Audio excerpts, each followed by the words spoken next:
Joining us now is our Redskins analyst, Trevor Matich. Trevor, okay, so let's put this to bed right now. Let's try to figure out what is truth and what is not.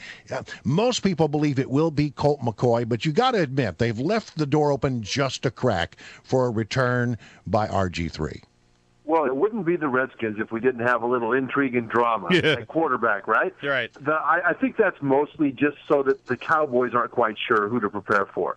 And I would be surprised if RG3 played in this game, just because I think Jay Gruden is a little bit worried, or, he's reticent to do what Shanahan allowed to have happen, which is RG3 to come back onto the field before he was fully ready. Now, if he believes he's fully ready, we might see him, but I kind of doubt that. Now, having said that, during the portion of practice that reporters can watch, RG3 apparently has been able to plant and run off of that injured ankle with no apparent effects. So it's not out of the question, but I tend to believe that if Gruden did plan on playing RG3, he wouldn't mention that it was a possibility.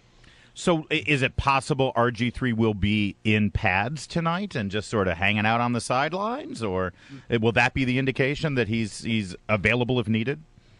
That's a good question. I mean, he might be. I mean, there's no reason not to put him in pads necessarily, even as just the third quarterback. But again, as I parse it and read through it and look at all the nuances of what he said, if you say he might play, to me that's more geared toward or targeted toward the Cowboys and their defensive preparation than anything else. And if he thought he would play, he wouldn't float the possibility. So I would be surprised if RG3 played tonight. All right. Now, the conventional wisdom, Trevor, is that, the Redskins are going to get slaughtered tonight. What do you think? Yeah, that's pretty good. That's fair. Wait, come on. Now, Tony Romo is beatable. I mean, all you got to do, a couple of pick sixes and the game's over, and he's capable of doing that. Yeah, he sure is. But this year he's been he's the hottest quarterback in the league. He leads the league in completion percentage. That means above Drew Brees, above Aaron Rodgers, Tom Brady, Peyton Manning. It's Tony Romo that leads the league. He's got the hottest rushing attack in the league. Their running back, DeMarco Murray, is the only back in NFL history to have 7 straight 100-yard rushing games behind an offensive line that features 3 first-round draft choices. I mean, this offense is smoking, and the Redskins' defense is injured. Yeah. Injured, especially D'Angelo Hall at corner. That injury really hurts because Des Bryant, their receiver, is smoking as well. He's doing a fantastic job. So I see the Cowboys moving the ball almost at will against the Redskins' defense. Oh, boy. The difference is on the other side of the ball, the Cowboys' defense is not as good as their stats are. It's just that the offense holds the ball so long. So there are vulnerabilities that the Redskins' offense could exploit if they just would stop being the gushing tsunami of turnover. All right. Now, listen, you just said Romo is the hottest quarterback in football right now, but I got to tell you, a lot of people, Steelers Nation is a big nation, Trevor Matich, and there's a whole lot of black and gold you fans. mean the Pittsburgh Bumblebees? Yeah, despite their horrific throwback uniforms yesterday, I got to ask you, Big Ben Roethlisberger, 6 touchdowns, and they just hammered the Colts yesterday, 51-34. Is Pittsburgh and Brady looked good too yesterday, though. Yeah, but they were playing against the Bears. They're not even like an SEC team at this point. Is Pittsburgh as good as they looked yesterday? I doubt it. And here's the thing: Pittsburgh Nation, I've got tremendous respect for them. They are one of the top tier teams with Redskins fans for being just amazing, phenomenal college-like fans. But until they prevail upon the team to stop putting those jailbird uniforms on television, then they're dead to me. It really did look like a test pattern. If you didn't have high def, terrible. You were really messed up. Yeah, that's bad. You should have scored a touchdown, and you're going, not good, my team scored a touchdown, but good, they're going to commercial. I don't have to look at those uniforms. It brings a whole new meaning to the term win ugly.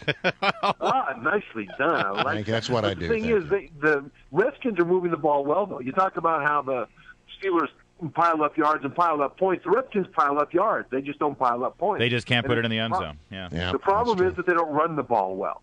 And so they are second to last in the league in third down conversions because they always have third and long. Then they're in desperate comeback mode. They're throwing the ball. But the thing is, they have the ability to move the ball with that receiving core through the air, and they have done it.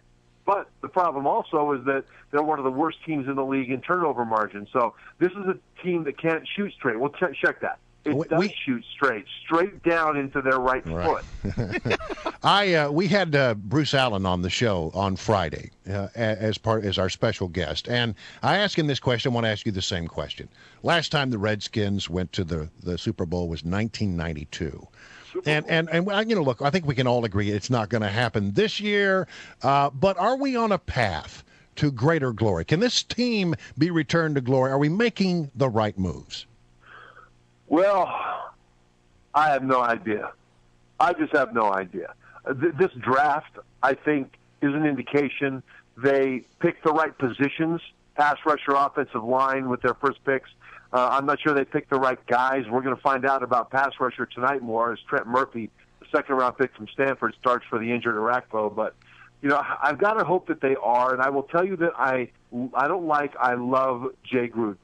He's got fresh ideas. He's a great game planner, and he is an accountable guy. All right. The way he runs this team, I think, gives us hope. Trevor, we got to leave it there. We've already kind of heard your prediction. You don't think that, but here's what I'm going to say. Dallas is what? Okay, go ahead. Give us your prediction. You're making it sound like there's no chance. I said it's fair to think the Redskins might get blown out. Okay. But at the same time, in my gut, I think there might be a little bit of a surprise here. This game. Well, I hope so. That'll be fun to watch. And let's face it, Dallas is facing Colt McCoy. They haven't had a whole lot of tape on him. They're not sure what to take from him, and there will be a lot of Longhorns fans in the crowd. And how great would it be? Well, we'll talk to Trevor tomorrow. And we'll talk about how bad the Redskins did tonight. No, about the great, stunning victory of the Washington Redskins. The shocker of the year. Thanks, Trevor.